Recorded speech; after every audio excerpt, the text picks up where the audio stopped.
कि मौर्यकालीन सम्राट अशोक के द्वारा निर्मित लघु शिलालेखों को सुमेलित कीजिए।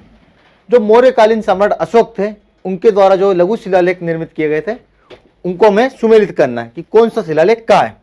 तो देखिए हमारे पास क्या क्या ऑप्शन है, पानगुडरिया, सारोमारो, गुर्जरा और रूपनाथ। इधर क्या है, कटनी, दतिया, शहडोल और सीहोर। दोस्तों जो पानगुडरिया है ये कौन से जिले में स्थित है, पानगुडरिया है यह है सीहोर जिले में। सारोमारो कौन से जिले में है, यह है शहडोल जिले में। गुर्जरा अभिलेख है दतिया जिले में। और रूपनाथ है यह है कटनी जिले में। तो इसका सही उत्तर कौन सा हो जाएगा, पहले का फोर्थ वाला। तो ये दोनों में से एक आंसर सही होगा। फिर दूसरे में से दूसरा क्या, सारोमारो, दूसरे का कौन सा, तीसरे नंबर का। तो बी का 3 और बी का 1 दे रहा है तो ये वाला गलत हो जाएगा। तो हमारा सही उत्तर होगा सी। तो दोस्तों हम थोड़ा इन अभिलेखों के बारे में जानकारी एकत्रित करते हैं। जो पानगुडरिया है ये सीहोर जिले में स्थित है, ये हम देख चुके हैं। जो सारोमारो अभिलेख है ये शहडोल जिले में है। एक है सारोमारो अभिलेख और एक है सारोमारो की गुफाएं। जो सारोमारो की गुफाएं है वो सीहोर जिले में है और सारोमारो अभिलेख है वो है शहडोल जिले के अंतर्गत। अगला है गुर्जरा अभिलेख दतिया में स्थित है। दोस्तों जो गुर्जरा अभिलेख है इसमें ही अशोक का नाम अशोक प्राप्त होता है, जिसमें लिखा है अशोक नाम के राजा का नाम लिखा हुआ है। जो रूपनाथ अभिलेख है ये कटनी में भी कहां पे, बहोरी। कटनी में एक बहोरी बंद तहसील है, वहां पर रूपनाथ अभिलेख स्थित है। इसके अलावा एक रूप अभिलेख है सांची अभिलेख। कौन सा, सांची अभिलेख, जो भी मौर्यकालीन है। सांची अभिलेख ये भी मौर्यकालीन अभिलेख है। इसके अलावा एक और अभिलेख है जो है कसरावत। कौन सा अभिलेख, कसरावत अभिलेख, जो खरगोन जिले के अंतर्गत कसरावत क्षेत्र में आता है। इसके बाद एक और अभिलेख है जो है काली तलाई। कौन सा अभिलेख, काली तलाई। जो काली तलाई अभिलेख है ये जबलपुर जिले के अंतर्गत आता है। दोस्तों इन अभिलेखों के अलावा कुछ स्तूप भी पाए गए हैं। जैसे हम देखते हैं मौर्यकालीन कौन कौन सा, सांची का स्तूप, एक है सांची स्तूप, एक है भरूच स्तूप। इसके अलावा एक है वैश्य टेकरी जो उज्जैन में स्थित है। कौन सा, वैश्य टेकरी। वैश्य टेकरी का स्थित है उज्जैन जिले में। वैश्य टेकरी का स्थित है उज्जैन जिले के अंतर्गत। कहां पर है, उज्जैन जिले में। इसका निर्माण अशोक के द्वारा कराया गया था अपनी पत्नी श्रीदेवी के कहने पर। दोस्तों इसके अलावा तुमेन अभिलेख, तुमेन स्तूप। जो तुमेन स्तूप है ये गुना के अंतर्गत है, जो हमारे मौर्यकालीन प्रमुख स्तूप है। इसके अगला प्रश्न देखते हैं हम कि निम्नलिखित में से नदियों के प्राचीनतम नाम को सुमेलित कीजिए। ये नदियों के प्राचीन नाम है और ये वर्तमान नाम है, इनको हमें सुमेलित करना है। तो चरमावती इस नदी का नाम था, चरमावती था चंबल नदी का नाम। शक्तिमती या सुक्तिमती ये था केन नदी का नाम। निबुद्धा नर्मदा नदी का प्राचीन नाम है। और बेतवा नदी का प्राचीन नाम है। तो इसका सही उत्तर कौन सा हो जाएगा, ये आंसर और ये आंसर तो कट जाएगा। हमारे 2 ऑप्शन और बचते हैं। तो पहला हो गया ए का फर्स्ट, दोनों में दिया है। बी का 3 इसमें दिया, इसमें नहीं दिया, तो ये भी कट हो जाएगा। ये वाला आंसर हमारा सही होगा। दोस्तों हम देखते हैं चरमावती, चंबल नदी के बारे में कुछ जानकारी प्राप्त करते हैं। चंबल नदी का उद्गम कहां से होता है, चंबल नदी का उद्गम होता है जानापाव से। जानापाव में कहां से, वांचू पॉइंट से। जानापाव कहां स्थित है, इंदौर जिले की मऊ तहसील के अंतर्गत। ठीक है, ये परशुराम की जन्मस्थली है, हम पिछली कक्षा में इसका अध्ययन कर चुके हैं। दोस्तों, अपनी चंबल नदी की लंबाई कितनी है? 965 किलोमीटर। 965 किलोमीटर। ये कहां पर मिलती है? चंबल नदी इटावा के पास। कहां पे? इटावा के पास। कौन सी नदी में मिलती है? यमुना नदी में। चंबल नदी इटावा के पास यमुना नदी में मिल जाती है। और क्या महत्वपूर्ण है चंबल नदी में? चंबल नदी काय का बिहड़ का निर्माण। बिहड़ का निर्माण कौन सी नदी करती है? चंबल नदी। इसके अलावा चंबल नदी पर ही चंबल घड़ियाल केंद्र मुरैना में स्थित है। कहां पर है? मुरैना में। क्या स्थित है? चंबल घड़ियाल केंद्र। चंबल नदी में ही डॉल्फिनों का संरक्षण किया जाता है। चंबल नदी में ही डॉल्फिन का संरक्षण किया जाता है। ठीक है दोस्तों, इसके अलावा दूसरी नदी हमारी शक्तिमती या सुक्तिमती या केन नदी। जो केन नदी है, केन नदी का उद्गम कहां से होता है? कटनी कैमूर पहाड़ी में, कैमूर पहाड़ी से। कहां से?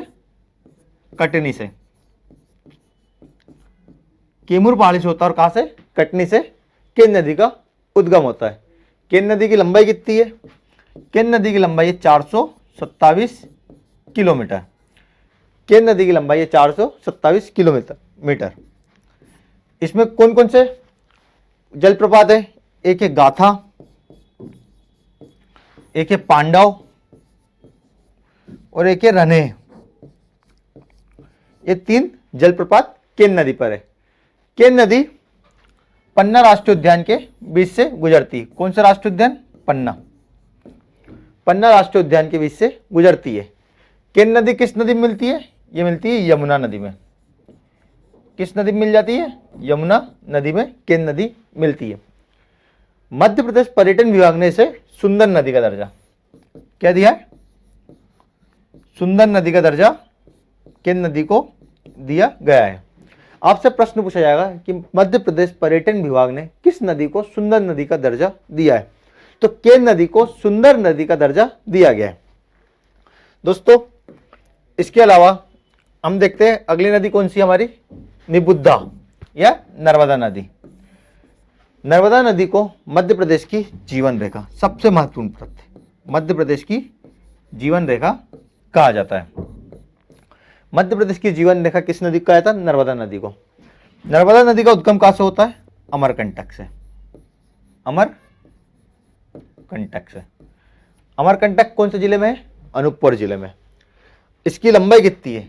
नर्मदा नदी की टोटल लंबाई है, जो कुल लंबाई होती है वो है 1312 किलोमीटर। और मध्य प्रदेश में इसकी कितनी लंबाई है? मध्य प्रदेश में इसकी लंबाई है 1077 किलोमीटर।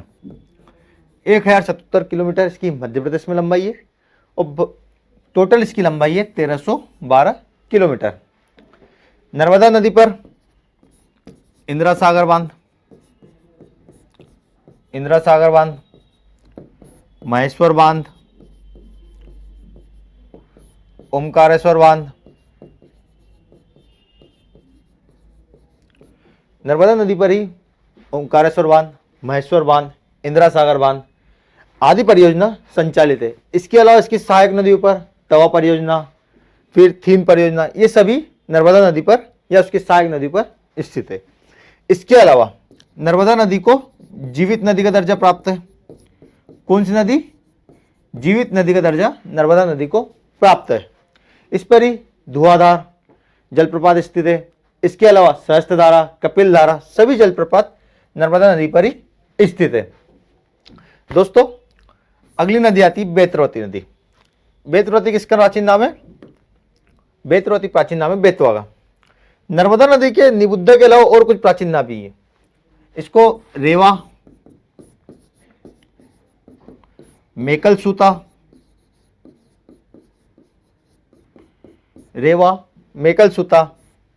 और नामो दशा जो नाम था वो टोलमी ने दिया था। इसके अलावा एक और नाम है शंकरपुत्री। एक है शंकरपुत्री। क्वेश्चन आता है शंकरपुत्री किस नदी को कहा जाता है? तो शंकर पुत्री कहा जाता है नर्मदा नदी को। एक आता है सूर्यपुत्री, तो सूर्यपुत्री ताप्ती नदी को कहा जाता है। दोस्तों इसके बाद हमारी अगली नदी है बेतवा नदी या बेतरवती नदी। बेतवा नदी का उद्गम कहाँ से होता है? कुमरा गांव से। कहाँ से होता है? कुमरा गांव से। इसकी कुल लंबाई कितनी है? इसकी कुल लंबाई है 590 किलोमीटर। बेतवा नदी किस नदी में जाकर मिलती है? यमुना में। किस नदी में जाकर मिलती है? यमुना में। बेतवा नदी को बुंदेलखंड की गंगा या प्रदूषण के आधार पर मध्य प्रदेश की गंगा भी कहा जाता है। प्रदूषण के आधार पर मध्य प्रदेश की गंगा। अब मैं बोल रहा हूं प्रदूषण के आधार पर, तो स्वच्छता के आधार पर मध्य प्रदेश की गंगा कौन सी है? तो स्वच्छता के आधार पर मध्य प्रदेश की गंगा नर्मदा नदी है। कौन सी नदी है? नर्मदा नदी। इसके अलावा बेतवा नदी पर ही राजघाट परियोजना, उर्मिल परियोजना, सम्राट अशोक सागर परियोजना आदि संचालित है। दोस्तों ये हमने नदियों के प्राचीन नाम और नदियों के बारे में जानकारी एकत्रित की है। इसके बाद हम अगले प्रश्न पर आते हैं। हमारा अगला प्रश्न है, मुगल सेना के डर से बाज बहादुर को किस मेवाड़ के राजा से शरण लेनी पड़ी थी? मुगल सेना के डर से बाज बहादुर को किस मेवाड़ के राजा से शरण लेनी पड़ी थी? सबसे पहले हम देखते हैं बाज बहादुर। बाज बहादुर कौन थे? ये थे मांडू के शासक। मांडू के शासक। इनकी रानी का नाम क्या था? इनकी रानी का नाम था रूपमती। रानी रूपमती की याद में इन्होंने रेवाकुंड